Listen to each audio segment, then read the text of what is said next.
భావించి ఇవాళ ఇక్కడ ప్రెస్ మీట్ కండక్ట్ చేయడం జరుగుతూ ఉంది. హాజరైనటువంటి మీడియా మిత్రులందరూ కూడా ధన్యవాదాలు తెలియజేస్తూ ఉన్నాం.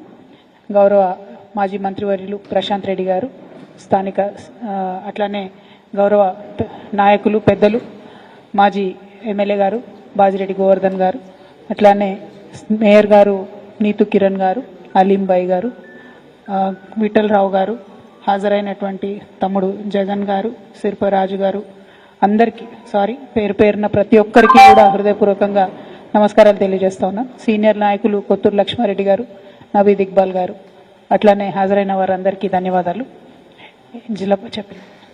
ఇట్లా ఈరోజు జిల్లాలో ఉన్నటువంటి ప్రతి ఒక్కరం కూడా మనం చూసినాం. సంక్రాంతి సందర్భంగా చాలా మంచి పని చేస్తున్నామని చెప్పి ఒక అనౌన్స్మెంట్ చేసి మన ఎంపీ గారు ధర్మపురి అరవింద్ గారు, పీయూష్ గోయల్ గారు, అట్లానే బండి సంజయ్ గారు, మరి ఇక్కడ జిల్లాలో ఉన్నటువంటి ఇద్దరు బీజేపీ ఎమ్మెల్యేలు అందరూ కూడా కలిసి సంక్రాంతి రోజు పసుపు బోర్డు ప్రకటించడం జరుగుతూ ఉన్నది.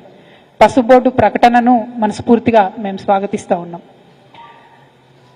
ప్రకటించినటువంటి విధానం పట్ల డెఫినెట్గా అభ్యంతరాలు ఉన్నాయి.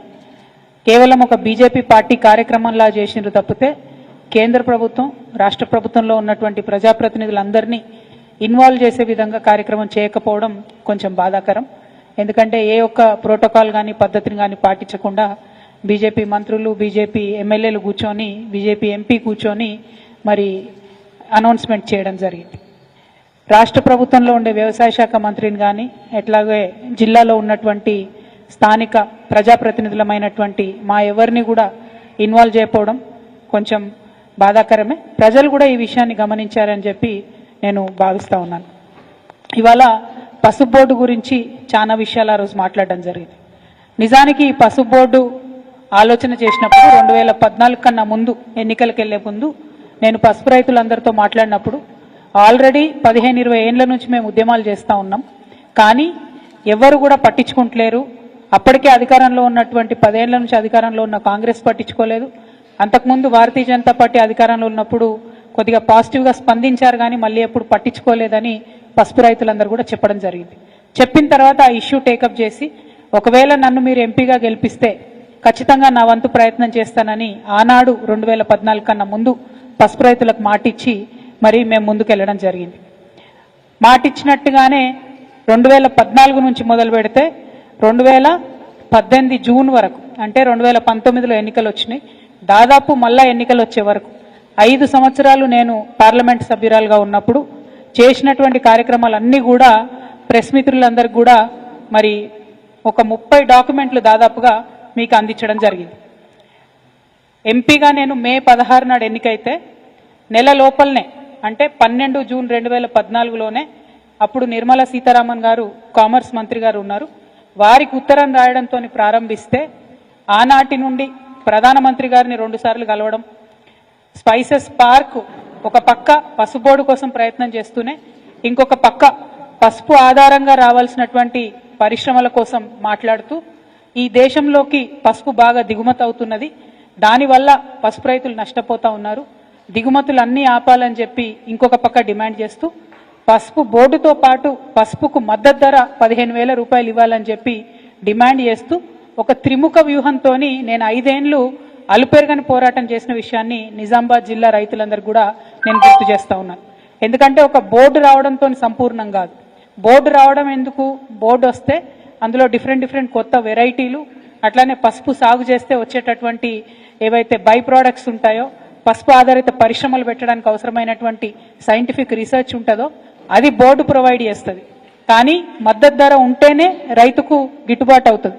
ఎందుకంటే ప్రతి రైతు కూడా ఏ గ్రేడ్ క్వాలిటీ పసుపును పండించలేడు, రకరకాల గ్రేడ్లలో పసుపులు పండుతూ ఉంటాయి. కాబట్టి మద్దతు ధర 15,000 రూపాయలు ఉంటేనే బాగుంటుందని చెప్పి ఆనాడు డిమాండ్ చేసినాం. దాంతో పాటు ఈ దేశంలోకి ఇతర దేశాల నుండి చీప్ వెరైటీ పసుపు రావడంతో కంబోడియా, మలేషియా, ఇండోనేషియా ఈ దేశాలతోని చీప్ వెరైటీ పసుపు వస్తూ ఉంది, దాంతో మన రైతులు నష్టపోతా ఉన్నారని చెప్పి ఈ 3 అంశాలను కూడా మొదటి రోజు నుంచి నేను డిమాండ్ చేస్తా ఉన్నాను. గౌరవ ప్రధానమంత్రి గారికి రాసిన లేఖలో కూడా అండర్లైన్ చేసి మీడియా మిత్రులందరూ కూడా లేఖను కూడా ఇవ్వడం జరిగింది. ఆనాడే ఈ 2 అంశాలను కూడా కోరడం జరిగింది. మరి 2014లో బీజేపీ గవర్నమెంట్ వచ్చింది. ఆనాడు ఉన్నటువంటి పసుపు ఇంపోర్ట్తో చూసుకుంటే, పసుపు దిగుమతులు ఈ దేశంలోకి చూసుకుంటే, ఇవాళ కంపేర్ చేసుకుంటే డబుల్ అయిన ఇంపోర్ట్స్. నిజంగానే పసుపు పట్ల శ్రద్ధ ఉన్న ప్రభుత్వం అయితే ఇంపోర్ట్స్ని కంట్రోల్ చేయాలని 10 ఏళ్ల నుంచి మేము మొత్తుకుంటా ఉంటే ఏనాడు కూడా దాని మీద దృష్టి పెట్టలేదు. దిగుమతులు అంటే వేరే దేశాల నుంచి మనకు చేసుకునేటటువంటి దిగుమతులు, వాటి మీద శ్రద్ధ పెట్టలేదు. 2014లో 8 లక్షల క్వింటాలు ఉంటే ఇప్పుడు దాదాపుగా డబుల్ అయినటువంటి పరిస్థితి దిగుమతులది ఉన్నది. ఆ నంబర్స్ అన్ని కూడా మీకు నేను షేర్ చేయడం జరుగుతుంది. ప్రతి సంవత్సరం పెరుగుకుంటూ పోయింది తప్ప తగ్గలేదు. నిజంగా పసుపు మీద శ్రద్ధ పెట్టేటటువంటి వాళ్ళైతే పాలిటిక్స్ కోసం పసుపు బోర్డు కాకపోతే పసుపు దిగుమతులను వెంటనే కంట్రోల్ చేయాలని చెప్పి నేను భారతీయ జనతా పార్టీని డిమాండ్ చేస్తా ఉన్నాను. రెండవది, మీరు నిజంగానే పాలిటిక్స్ కోసం ఏదో కంటి తుడుపుగా పసుపు బోర్డు ఏర్పాటు చేసిన వాళ్ళు కాకపోతే పసుపు బోర్డుతో పాటు ఇమీడియట్గా పసుపుకు మద్దతు ధర 15,000 రూపాయలు ఇవ్వాలని చెప్పి కూడా నేను డిమాండ్ చేస్తా ఉన్నాను. మరి గౌరవ ఎంపీ గారు అనేక మాటలు మాట్లాడింది. ఆయనకు అలవాటే వెకిల్ మాటలు మాట్లాడడం, ఆయనకు అలవాటే బాధ్యత రాహిత్యంగా మాట్లాడడం. కాకపోతే 2014లో మేము ఎప్పుడైతే ఈ పసుపు బోర్డు డిమాండ్ పెట్టినామో అప్పుడు ఈ ఎంపీ గారు రాజకీయాలలో కూడా లేరు. ఆనాడు కాంగ్రెస్ పార్టీలో ఉన్న వారి తండ్రి వెనుక ఉన్నటువంటి బిడ్డగా ఉన్నాడే తప్పితే ఆయన రాజకీయాలలో కూడా లేరు. 2019లో పోటీ చేసినప్పుడు బాండ్ పేపర్ రాసిచ్చి 5 రోజులలో పసుపు బోర్డు తీసుకొస్తామని చెప్పిండ్రు. ఆ తర్వాత ఏం చేసిండ్రు, పసుపు బోర్డు కాదు స్పైసెస్ బోర్డే చాలా బాగుంటుంది అని చెప్పడం జరిగింది. మరి ఈ స్పైసెస్ బోర్డు కూడా ఈ ఎంపీ గారు తీసుకొచ్చిండ్రా? తీసుకురాలే. నేను ఎంపీగా ఉన్నప్పుడు మా ఎమ్మెల్యేలందరం ఒక 5-6 ముఖ్యమంత్రుల దగ్గరికి పోతే, ప్రధానమంత్రి గారిని 2 సార్లు కలిస్తే, అప్పుడున్నటువంటి కామర్స్ మినిస్టర్ నిర్మలా సీతారామన్ గారిని, తర్వాత సురేష్ ప్రభు గారు ఎంటబడితే రీజనల్ పసుపు బోర్డు అనేటటువంటిది మా ప్రభుత్వ హయాంలోనే అన్న మంత్రి గారుగా ఉన్నప్పుడే, మనము ఆనాడు ఆర్టీసీ చైర్మన్గా బాజిరెడ్డి గారు ఉన్నప్పుడే ఇక్కడ సపరేట్గా ఒక ప్లేస్ ఇచ్చి, హైడ్రాలజీ డిపార్ట్మెంట్ దగ్గర ఒక ప్లేస్ ఇచ్చి దాంట్లో స్పైసెస్ బోర్డుని మనం పెట్టడం జరిగింది. అది కూడా నా గొప్పతనమైన ఇవాళ అరవింద్ గారు మాట్లాడడం నిజంగా హాస్యాస్పదం. ఇంకో మాట ఏమన్నాడు ఆయన, స్పైసెస్ బోర్డు బెంజ్ కారు లాంటిది, పసుపు బోర్డు అంబాసిడర్ కారు లాంటిది. ఆనాడు అంబాసిడర్ కారు కోసం బాండ్ పేపర్ రాసిచ్చిన, కానీ మోడీ గారు నాకు బెంజ్ కారు ఇచ్చిండు ఆయన.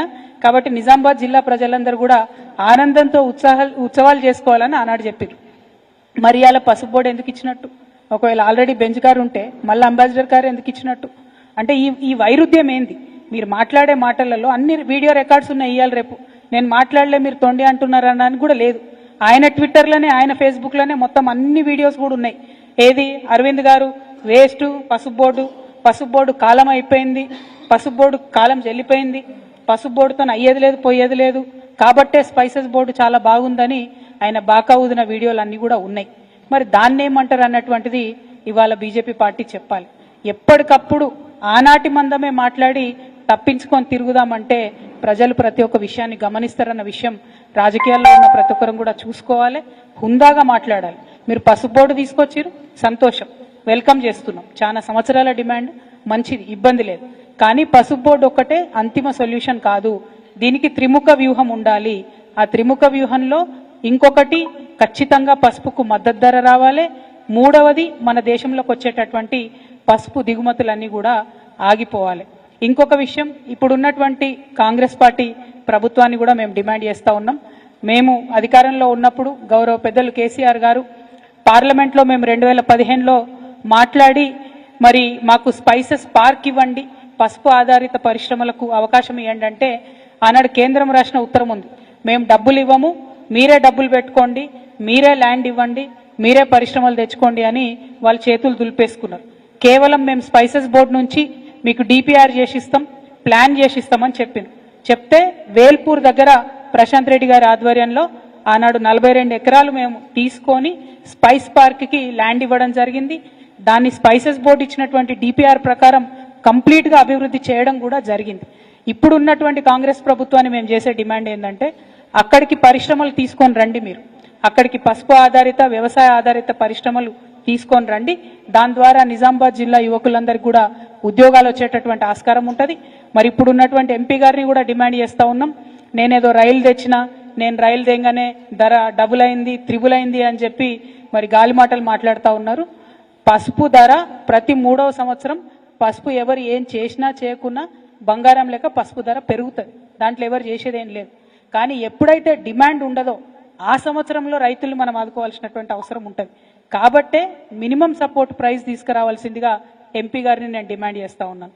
అట్లానే జక్రాన్పల్లిలో అన్న పెద్దన్న బాజిరెడ్డి అన్న గారి ఆధ్వర్యంలో 800 ఎకరాల భూమిని మేము సేకరించి కంప్లీట్గా ఎయిర్పోర్ట్కి సూటబుల్ కండిషన్స్ అన్నీ కూడా క్రియేట్ చేసి దానికి మా ప్రభుత్వం నుంచి లేఖ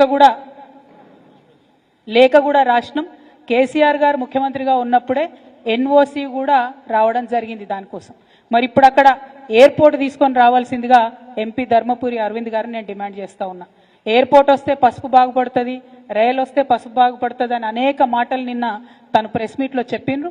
వెల్కమ్ చేస్తూ ఉన్నాం మీ థింకింగ్ ప్రాసెస్ని, కానీ వాటిని పరిపూర్ణం చేయండి. కేవలం వాటిని ఎన్నికల హామీగా మిగిల్చి మరి జిల్లా రైతాంగాన్ని మోసం చేయొద్దు అని చెప్పి భారతీయ జనతా పార్టీని మేము డిమాండ్ చేస్తూ, మేము చేసినటువంటి ప్రతి ఒక్క ఎఫర్ట్ని కూడా మీకు దాదాపుగా 30 పైచిలకు డాక్యుమెంట్స్ ఉన్నాయి. మేము వివిధ ముఖ్యమంత్రులతోని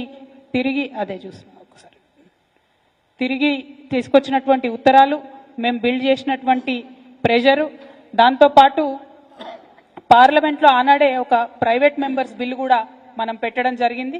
మరి దీంట్లో ఉన్నటువంటి అంశాలేవి కూడా ఇప్పుడు పసుపు బోర్డు ఏర్పాటు చేసిన దాంట్లో లేకపోవడం శోచనీయం.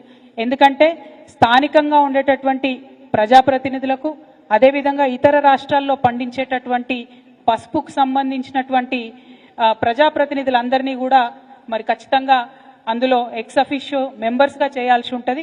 ఆ మెంబర్స్ చేయకపోవడం అన్నది కూడా కొద్దిగా దారుణం. మా అందరికీ కూడా పసుపు ప్రాంతాల్లో ఉండేటటువంటి ప్రజాప్రతినిధులందరికీ కూడా మరి అవకాశం ఇవ్వాలని చెప్పి కూడా ఈ సందర్భంగా డిమాండ్ చేస్తూ ఉన్నాను. పల్లె గంగారెడ్డి గారికి కంగ్రాచులేషన్స్ చెప్తా ఉన్నాము. చరిత్రలో నిలిచిపోయే విధంగా మొదటి పసుపు బోర్డు చైర్మన్గా వారు ఎన్నికవ్వడం సంతోషకరం. మీరు మా జిల్లా బిడ్డ, మా అంకాపూర్ బిడ్డ కావడం మాకు గర్వకారణం. మీరు సమగ్రంగా పసుపు రైతుల అభివృద్ధి కోసం ప్రతిపక్షంలో ఉన్నటువంటి మా వంటి వారందరినీ కూడా కలుపుకొని పోయి పసుపు రైతులకు మేలు జరిగే విధంగా పనిచేయాలని కూడా డిమాండ్ చేస్తూ ఉన్నాం. మరి బాబా రామ్దేవ్ గారు బీజేపీతోని చాలా అనుబంధంగా ఉండేటటువంటి వ్యక్తి. వారి దగ్గరికి మేము హిమాచల్ ప్రదేశ్ కూడా 2 సార్లు వెళ్ళి రిక్వెస్ట్ చేసి వారి సీఈఓ బాలకృష్ణ గారిని కూడా నిజామాబాద్కి తీసుకొచ్చి ఇక్కడ పరిశ్రమలు పెట్టమని కోరడం జరిగింది. పెట్టడానికి సుముఖంగా ఉన్నట్టుగానే చెప్పి చివరి నిమిషంలో ఎందుకో వారు మళ్ళీ పెట్టలేకపోయినారు. మరి ఆ విషయాన్ని కూడా పర్సు చేయవలసిందిగా మేము గౌరవ ఎంపీ గారిని కోరుతా ఉన్నాం. రాజకీయాలకు అతీతంగా పాలక ప్రతిపక్షాలం అందరం కూడా కలిసి పనిచేస్తేనే పసుపు రైతులు బాగుంటారు.